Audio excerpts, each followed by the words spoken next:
Assalamualaikum warahmatullahi wabarakatuh. Waalaikumsalam warahmatullahi Waalaikumsalam wabarakatuh. warahmatullahi wabarakatuh. Perkenalkan, kami dari kelompok satu yang akan membawa materi tentang kalimat efektif. Saya jadi Rangga Yasna sebagai moderator dan teman saya. Perkenalkan, nama saya Ahmadi Stefani. Saya Muhammad Faris Zudi. Saya M. Akil Al-Munawar. Dan saya Selvi Nadila. Materi kali ini yang kami bawakan adalah kalimat efektif. Apa itu kalimat efektif? Kalimat efektif adalah kalimat yang dapat mengungkapkan gagasan sesuai dengan yang diharapkan oleh penulis atau pembicara.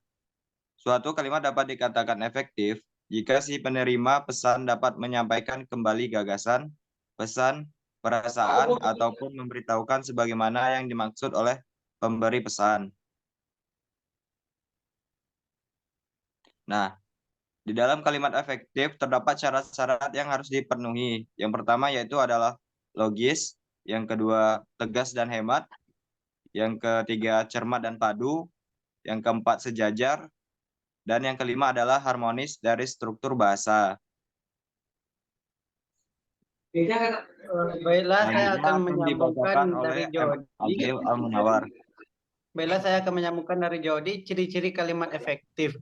Ciri-ciri kalimat efektif adalah 8. Yang pertama, memiliki unsur penting atau pokok, minimal unsur subjek.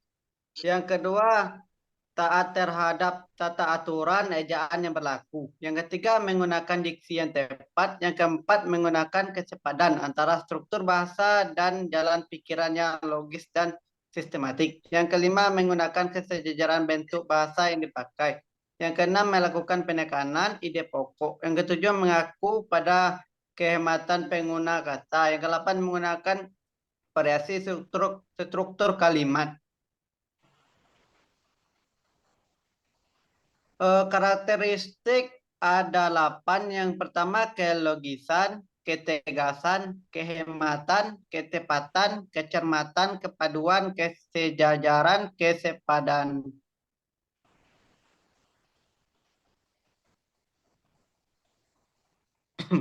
Kelogisan.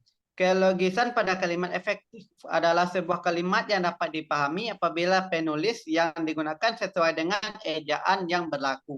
Selain itu, unsur-unsur dalam kalimat juga harus memiliki hubungannya logis dan masuk akal. Berikut contoh kalimatnya. Untuk menghemat waktu saya akan mengambil rute tercepat.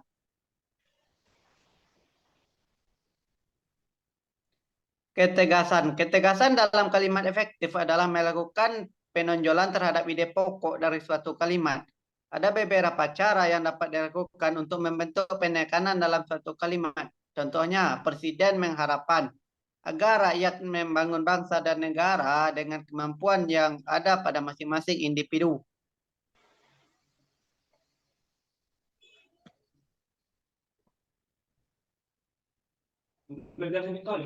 Selanjutnya, kehematan. Gunakan kata-kata secara hemat namun tidak mempengaruhi makna atau mengubah informasi yang ingin disampaikan dalam menyusun kalimat efektif. Penggunaan kata, frasa, dan bentuk lain yang tidak dibutuhkan harus dihindari, seperti pengulangan subjek. Jika subjek dalam sebuah kalimat hanya satu penyebutan tidak perlu diulang. Sebagai contoh, karena rajin, dia menjadi juara satu. Selanjutnya, ketepatan. Ketepatan yang dimaksud adalah informasi yang disampaikan dalam suatu kalimat harus jitu, sesuai dengan saran, sehingga dibutuhkan ketelitian yang tinggi. Beberapa hal yang perlu diperhatikan: memakai kata yang tepat, kata berpasangan harus sesuai, dan hindari penjedaan profesi. Contohnya, penjedaan profesi.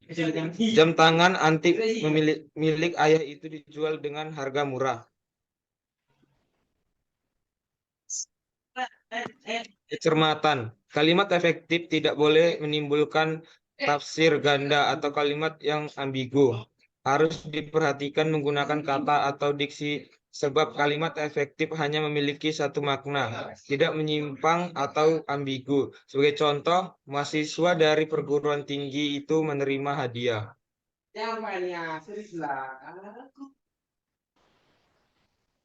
Selanjutnya kepaduan. Kepaduan artinya informasi yang disampaikan tidak terpecah-pecah dan tidak bertele-tele. Tidak perlu menyisipkan kata seperti daripada atau tentang, antar, predikat, kata kerja, dan objek penderita. Sebagai contoh, novel ini membahas persahabatan di sekolah. Kesejajaran. Kalimat efektif harus memiliki kesamaan untuk kata atau makna yang dipakai dalam kalimat. Kesejajaran terletak pada penggunaan imbuhan. Sedangkan dalam hal struktur, kesejajaran ada pada klausa-klausa yang mengisi kalimat majemuk.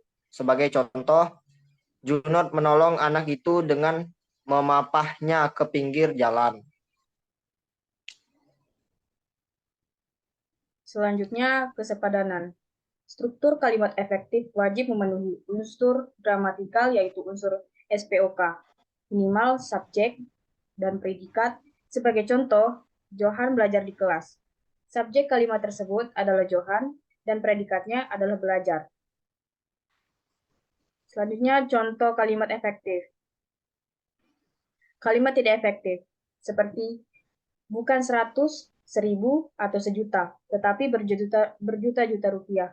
Sedangkan kalimat efektifnya bukan 100, 1000, atau sejuta, tetapi berjuta-juta rupiah.